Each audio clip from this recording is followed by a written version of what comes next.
सहस्रशीर्षा पुरुषः सहस्राक्षः सहस्रपात् स भूमिम् विश्वतो भृत्वा अत्यतिष्ठद्दशाङ्गुलम् पुरुष एवेदगुम् सर्वम् यद्भूतम् यच्च भव्यम् उतामृतत्वस्येषा नः यदन्नेनातिरोहति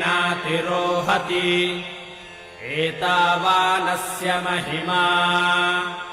अतो ज्यायागिश्च पूरुषः पादोऽस्य विश्वा भूतानि त्रिपादस्यामृतम् दिवि त्रिपादूर्ध्व उदैत्पुरुषः पादोऽस्येहा भवात् पुनः ततो विश्वम्